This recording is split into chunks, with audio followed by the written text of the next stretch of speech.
Compañeras, compañeros, ya lo decía Franklin Delano Roosevelt, quien fuera 4 veces consecutivas presidente de los Estados Unidos. Lo único a lo que debemos tener miedo es al miedo mismo. El miedo paraliza, el miedo impide soñar. Miedo, porque cuando los pueblos tienen miedo, no son rebeldes. En el mundo capitalista actual, perder el trabajo es el mayor de los miedos. Y es precisamente ese miedo el que se ha utilizado para convertir a países y a ciudadanos en mendigos de trabajo. Los anteriores gobiernos utilizaban el miedo a ahuyentar a los grandes capitales de los empresarios para que no se les exigiera el cumplimiento de los derechos laborales más elementales. A ese miedo lo venceremos una y otra vez, porque en Ecuador se defienden los derechos de los trabajadores por sobre los intereses del gran capital.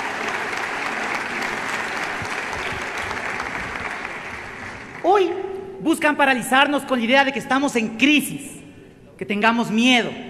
Se inventaron que el Ecuador está pensando en cambiar de moneda y que preparábamos un feriado bancario, porque a los apátridas no les importa mentir y hacerle daño al país con tal de hacerle daño al gobierno. Es irresponsable jugar con el miedo de las personas, jugar con los recuerdos de uno de los periodos más nefastos y traumáticos de la historia del país, y no lo vamos a permitir, no lo vamos a permitir. Hablemos de crisis.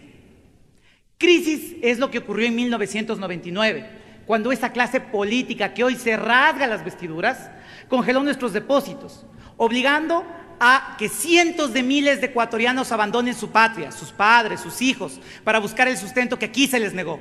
Hubo suicidios, adultos mayores fallecieron por no poder comprar sus medicinas, quebró más de la mitad de la banca. Mientras el 15% de la población estaba desempleada y el 60% vivía en condiciones de pobreza, se destinó 1 de cada 3 dólares de lo que producíamos en un año, todos los ecuatorianos, para salvar los intereses de los más ricos de este país. Ahora nos hablan de crisis, porque deben pagar salvaguardia para consumir salmón importado, cortes finos o caviar. Nos hablan de crisis, porque frente a la caída de los precios internacionales de crudo y la apreciación del dólar, defendemos el empleo, prefiriendo con orgullo lo nuestro, lo ecuatoriano.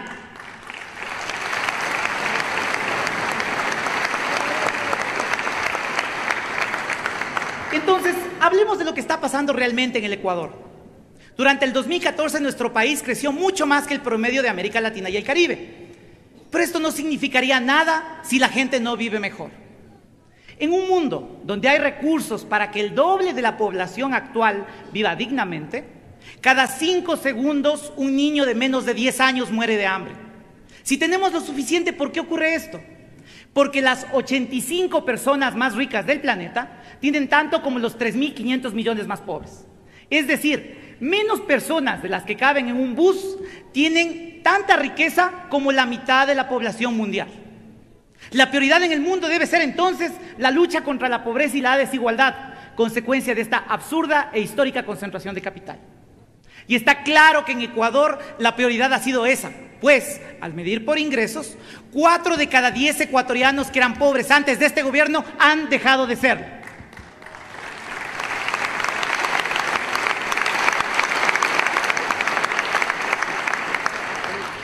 Y esto no ha sido suerte ni el producto de los precios de petróleo, como dicen algunos. Es la consecuencia de nuestras decisiones políticas. Actualmente lo que sostiene los presupuestos públicos son los impuestos. Hoy sí cobramos a un pequeño grupo de empresarios, pelucones, mal acostumbrados, que no querían pagar sus impuestos. Y eso es lo que no nos perdonan. Por ahí hay un empresario bananero que siempre sale a quejarse de estas cosas, y tenemos que recordar que en Ecuador tenemos que cumplir todos con nuestras obligaciones. Hoy en Ecuador, las 268 personas y empresas con más ganancias pagan el 34.9% del total del impuesto a la renta, aproximadamente 1.493 millones. Esto nos permite entender cuáles son los intereses que defienden aquellos que en campaña nos dicen y nos hablan de menos impuestos. El gobierno nacional no gasta mucho, como algunos dicen, invierte mucho, que es distinto. Ecuador ha estado 7 años consecutivos en los primeros lugares de inversión pública en la región. Y para financiar esta inversión pública, en el año 2014 retornó a los mercados internacionales con una emisión de 2.000 millones. lo que además muestra la confianza en la solidez de la economía ecuatoriana. CEPAL dice además que Ecuador tiene uno de los gobiernos con menos deuda en la región, pero eso ustedes no lo van a leer ni escuchar en algunos medios de comunicación. Medios que pretenden que olvidemos que en anteriores gobiernos la deuda pública, la deuda del Estado, crecía para beneficiar a los más pobres, a los más ricos, sucretizando en favor de ellos sus obligaciones, salvando los bolsillos de unos pocos. Hoy, nuestra patria, nuestro país, utiliza la deuda pública exclusivamente para programas y proyectos de inversión, para tener hidroeléctricas, para tener carreteras, proyectos de riego, proyectos de control de inundaciones, para que tengamos un mejor futuro. Consistentes, por ello, con nuestra visión política, en el año 2014 hemos hecho cosas muy importantes. Se llevó adelante, por ejemplo, la reestructura de la deuda de la banca cerrada. Existían casos como el de la familia Nivela, que ya había pagado con creces el valor de la deuda de su casa, pero por costas judiciales, intereses inmorales y las trafacías de los liquidadores de turno, se la iban a embargar. Hoy se hizo justicia con esa familia y con 905 familias más. Nunca más a sacrificar a las personas en el altar de capital.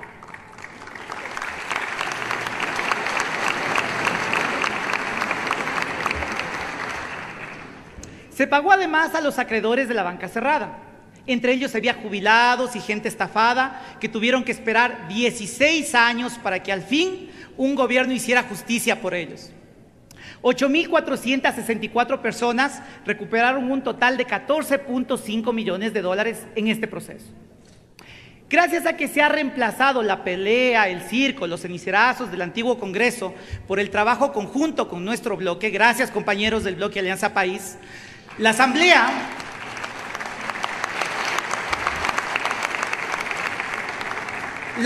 durante el 2014 expidió leyes que nos permiten, por ejemplo, tener seguro de depósitos para las cooperativas, crear el nuevo Ban Ecuador que reemplazará al Banco Nacional de Fomento y reestructurar con liberación de intereses para créditos de menos de $15.000 en este banco, beneficiando a más de 42.000 agricultores.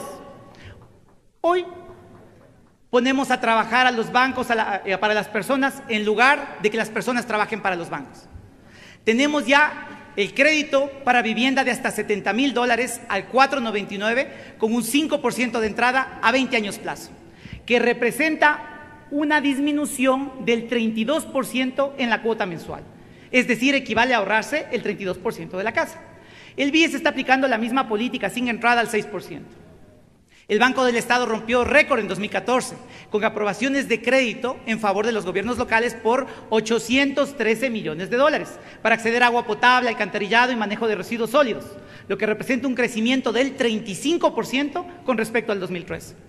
La CFN oferta hoy nuevos productos de crédito para el aparato productivo, únicos en la historia del país, donde destaca la línea de crédito Progresar, crédito para bienes de capital, equipos y activos a 15 años al 6.9%. Implementamos el dinero electrónico para que el 40% de la población económicamente activa que no tiene cuenta bancaria, pero que tiene un celular, pueda participar de los beneficios de la inclusión financiera. Impulsaremos esta iniciativa que permitirá que los más pobres incluso puedan acceder a crédito con un clic en su celular. Las relaciones de poder en Ecuador cambiaron y una muestra de eso es que durante 2014 los jueces en aplicación de la ley decidieron la muerte civil, es decir, el estado de insolvencia de los otrora banqueros más poderosos de este país, muchos directamente involucrados en la crisis de 1999. Ahí están los Isaías, los Peñafiel, los Aspiazu, entre otros. Como nos decía Nelson Mandela, siempre parece imposible hasta que está hecho. Estas realidades demuestran que Ecuador superó ya el miedo que tenían al cambio, a la construcción colectiva, a la lucha por lo justo. Ahora nos levantamos como una patria digna, líder en América Latina, económicamente inclusiva, culturalmente diversa, políticamente ética, respetuosa del medio ambiente, defensora de los derechos humanos, que se atreve a soñar con el mejor de los futuros, un país sin pobreza. Ya lo decía Galeano, reivindicamos nuestro derecho a soñar. Compañeras y compañeros, este es un proceso que no tiene marcha atrás. Muchas gracias.